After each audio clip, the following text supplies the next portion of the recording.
저는 이제 초등학교 1학년 처음 아이를 보내면서 정말 배움의 즐거움을 좀 알았으면 좋겠다.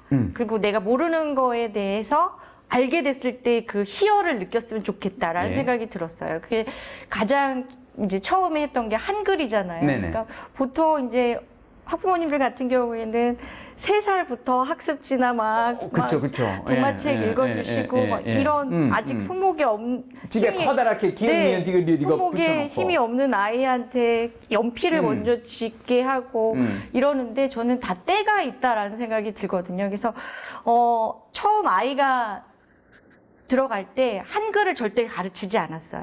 잠깐만요.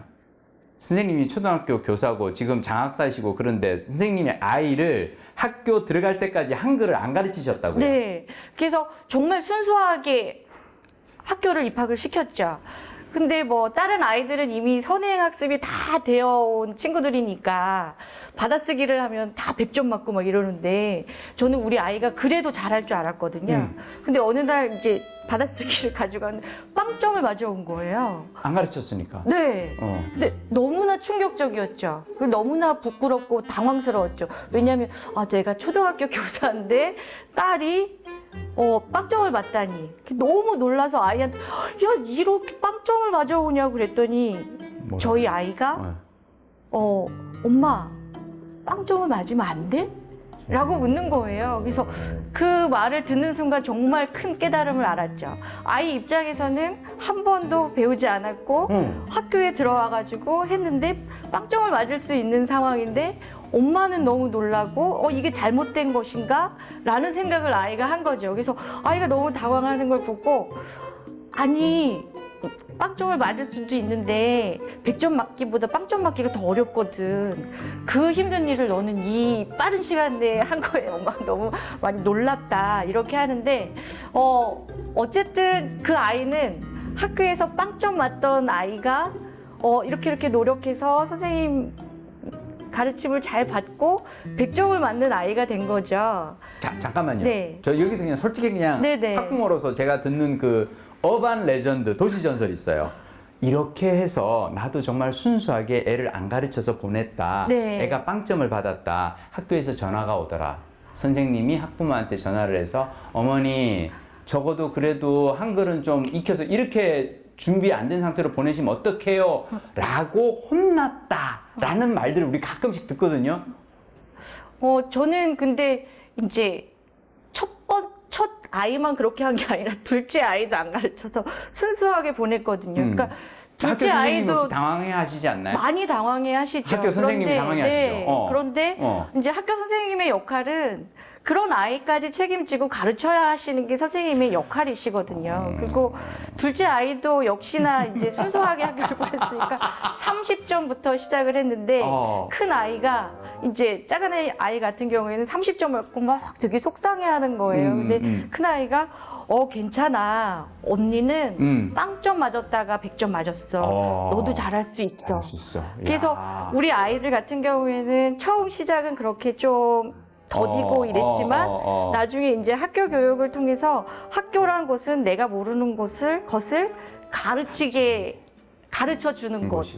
그리고 나는 이렇게 잘 배우면 이렇게 성장할 수 있는 곳이라는 걸 아이들은 이제 믿게 된 거죠. 그래서 이제 큰아이가 중학교를 가는데 영어가 또 문제잖아요. 그렇죠. 저는 영어 학원도 안 보냈거든요. 이런. 그러니까 영어 유치원도 보내는데요. 네. 근데 그냥 그 때를 기다렸죠. 아이들이 뭔가 하고 싶어 하는 욕구가 있을 때 단기간에 배울 수 있다라는 믿음이 있었기 때문에, 그리고 배우고 싶어 할 때 뭔가 지원해 주는 게 부모의 역할이고 학교의 역할이라는 생각이 들었거든요. 네. 그래서 영어를 아이들은 학교 교육으로만 이렇게 했는데 본인들은 굉장히 잘한다라고 생각을 하는 거예요. 근데 막상 이렇게 보면 못하는 수준이거든요. 근데 부모 입장에서 너무 걱정이 되는데, 그래서 이쯤에서 우리 한번 학원을 한번 가볼까? 그랬더니 아니라는 거예요. 자기네들은 학교만으로도 충분하다는 거예요. 그리고 자기네 잘 할 수 있다는 거예요. 그러니까 왜냐하면 초등학교 때부터 그런 믿음이 얘네들은 생긴 거죠. 때문에. 그리고 못하는 게 그렇게 부끄러운 일이 아니라는 걸 얘네들은 알고 있는 거죠. 그래서 그래도 한번 영어 학원에 한번 테스트를 한번 받으러 갈까? 선생님 마음 약해지지 마세요. 네. 지금 선생님이 지금 마음이 약해지려고 그러네. 네, 그래서 이제 어쨌든 학원을 갔어요. 아, 그랬더니 갔어요? 네, 테스트를 받았는데 아주 형편없는 수준이었죠. 근데 이 아이들이 그리고도 내가 학원을 가자라고 한 게 아니라 어떻게 생각하니? 뭔가 더 배우고 싶어 하면 엄마가 학원을 보내줄게.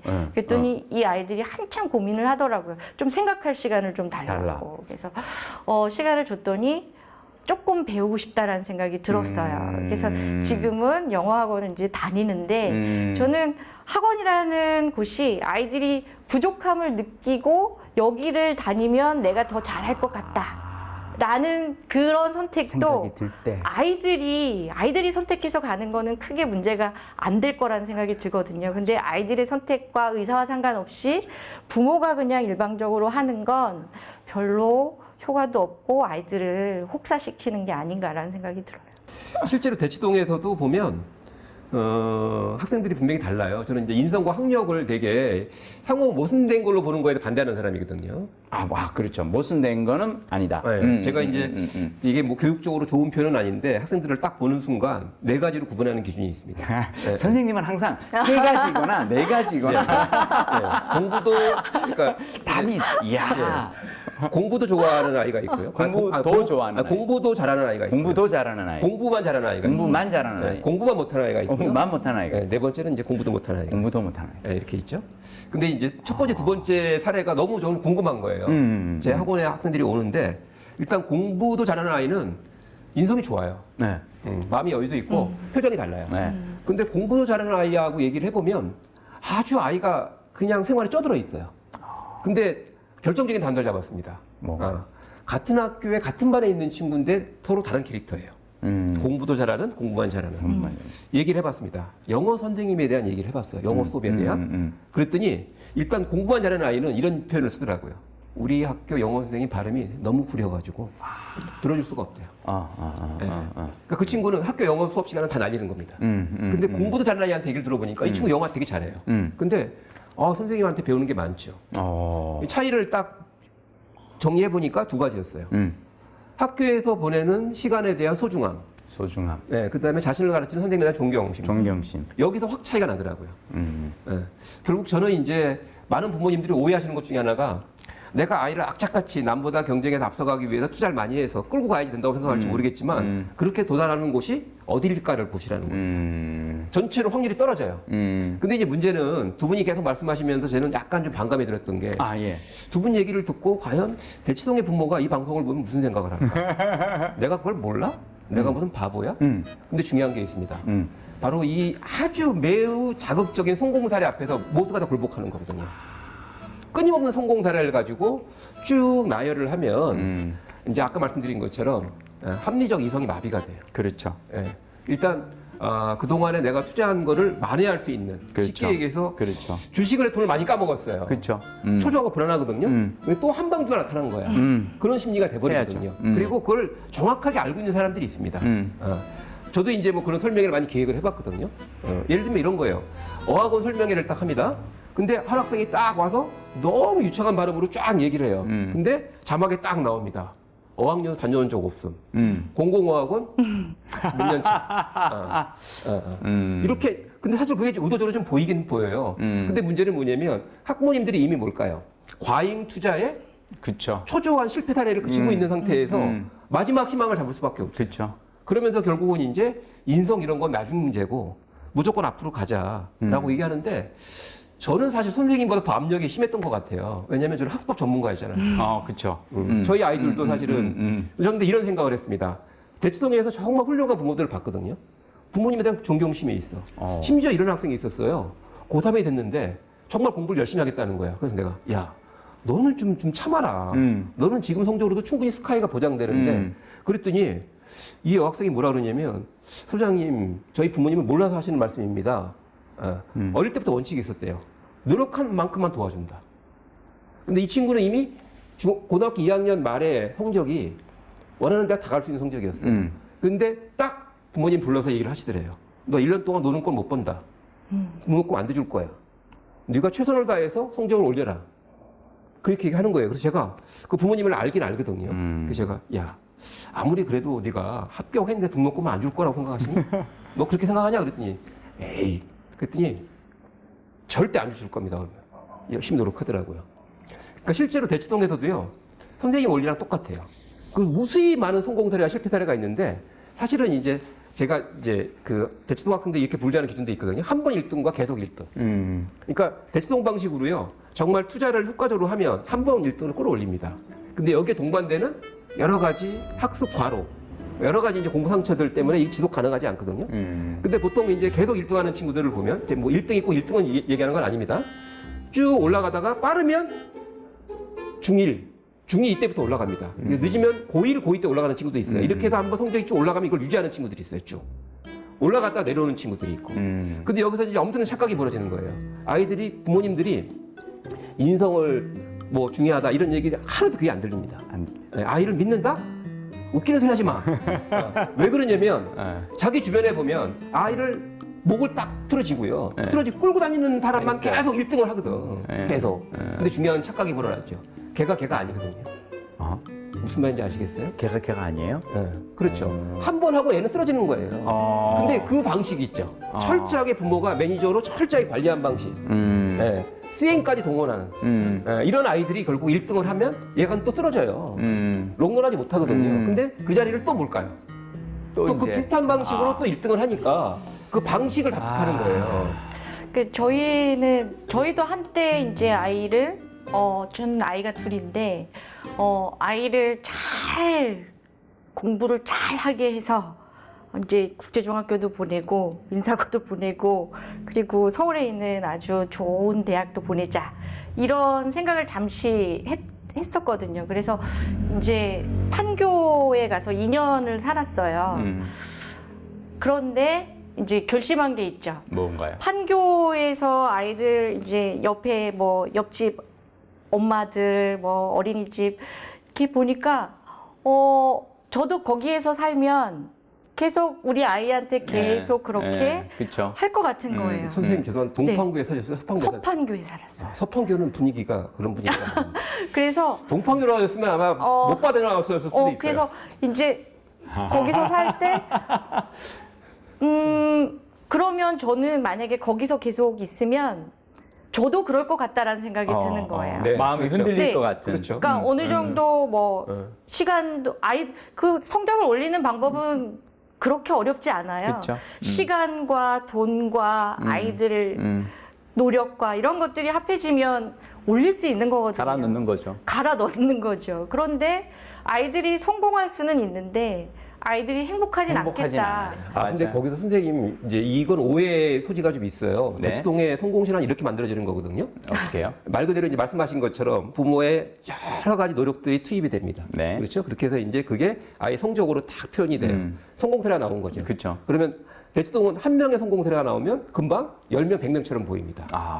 이게 다양한 곳에 효용 가치가 있거든요. 그렇죠. 네. 근데 100명의 실패 사례가 나오면 어떻게 될까요? 한 명도 안 보여요. 안 보여요. 네, 그렇죠. 한 명도 안 보입니다. 그래서 이제 되게 재밌는 건데 초기 일산이나 또는 동탄이나 세종 같은 데가 초기 신소지가 형성될 때요. 분위기가 험악합니다. 대치동보다 더 심해요. 왜 그런지 아세요? 왜 그런가요? 대치동에 실패한 사람들이 여러 가지로 창피하고 그렇잖아요. 조용히 이사 가서 거기서 패자부활전을 합니다. 학원을 차릴 때 학원을 더 학원가가 더 곡성을 부리고요. 그러다가 또 이제 거품이 좀 빠지는데 실제로 우리가 착각하면 안 되는 것 중에 하나가 뭐냐면 학교에 계신 선생님들이 이제 모든 아이를 다 보잖아요. 되게 다양한 아이들로 보이잖아요. 근데 중요한 건 말씀드린 것처럼 학원은 알아서 떠나기도 하고요. 네. 결국 성공 사례 몇 명만 남거든요.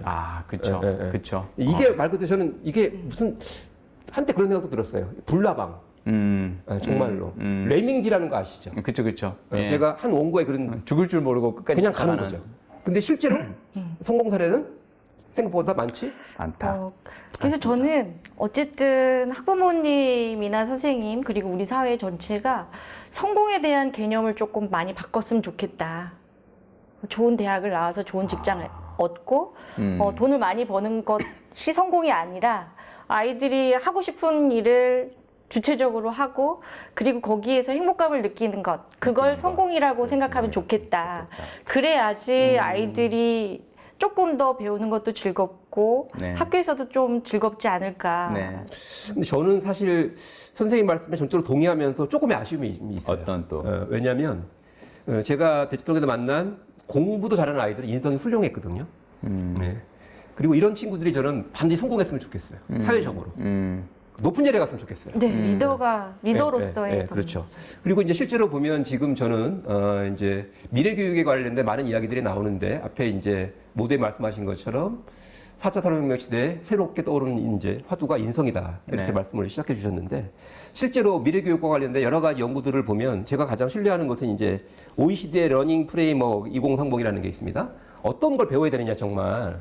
근데 여기에 보면 이런 게 있어요. 새로운 가치 창조하기, 긴장과 딜레마 해소하기, 책임감 가지기. 책임감. 예, 요 세 가지가 이제 가장 핵심적인 걸로, 핵심 역량으로 나오는데, 이걸 어떻게 기를 수 있느냐? 학원에 가면 절대 기를 수 없습니다. 예. 그쵸. 이걸 기르려면은요, 그쵸. 다양성이 살아있는 공동체가 반드시 필요해요. 그렇죠. 나와 다른 아이들이 있어야 됩니다. 맞습니다. 많이 있어야 되거든요. 맞습니다. 근데 지금 보면 대부분의 경우, 물론 시골에 아직도 아름다운 마을이 있긴 하지만 대부분의 공동체가 사라졌어요. 유일하게 남아있는 공동체, 큰 공동체, 학교. 교실과 작은 공동체, 가정밖에 없다고 보는 겁니다. 네. 그러니까 여기서 누가 일방적으로 끌고 가는 게 아니라 그 서로 다름을 인정하는 게 얼마나 중요합니까? 그런 것들을 전제로 하지 않으면 사실은 인성이라는 건 성립될 수 없는 거거든요. 그렇죠. 누가 누구를 지배한다거나 우열을 가리는 모두가 존중받는 그런 공동체 생활 속에서 저는 인성이 길러질 수밖에 없다고 봐요. 그래서 저는 코로나19가 많은 변화를 가져오지만 지금은 당장 힘든 것 같아요. 근데 여기에 적응하면서 저는 학교 교육의 쇠퇴를 주장하는 사람들이 있더라고요. 네, 학교 수업을 말 그대로 온라인으로 대체할 수 있다.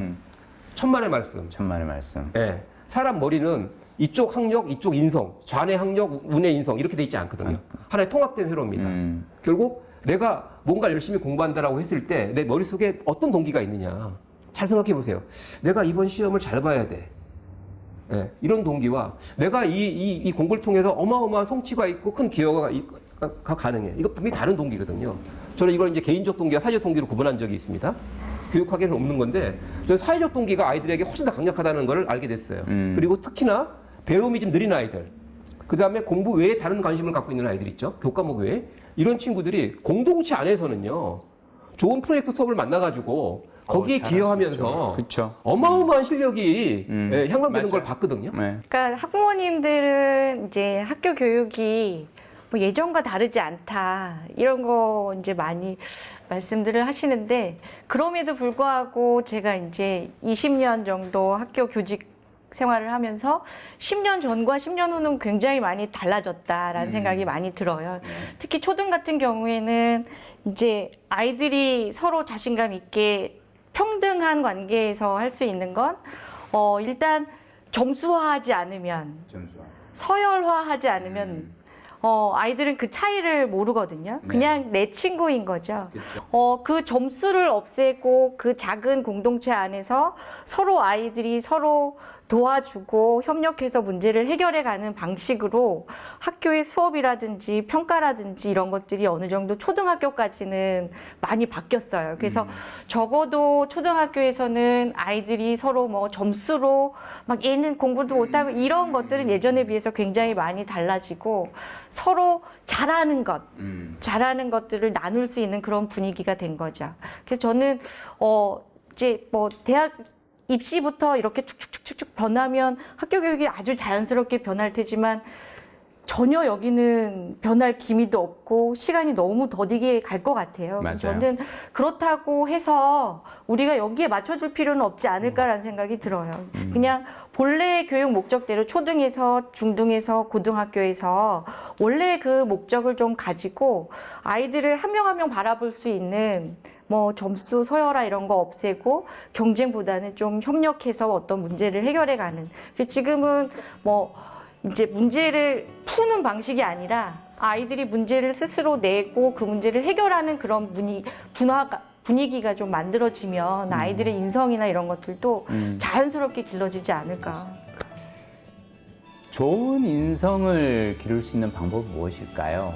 저는 어떤 사람이 나가서 공동체에서 좋은 사람으로 살 수 있는 가장 기본적 요건은 그 사람이 행복해야 한다고 생각합니다. 그 사람 개인의 삶이 행복해야 타인에게 더 너그러운 사람이 될 수 있다고 생각하고요. 아이들이 학교에 가서 좋은 생활을 하고 친구들과 우정을 나누고 하기 위해서는 집에서 사랑받는 아이가 학교 가서도 정을 나눠줄 수 있다고 생각하고요. 집에서 엄마 아빠가 아이를 진심으로 아껴주시고 귀하게 여겨주시는 마음이 저는 그것이 인성교육의 시작이라고 생각합니다. 그래서 이 아이가 학교에 가서 좋은 친구가 되고 좋은 학생이 되어주기를 바라는 거겠죠.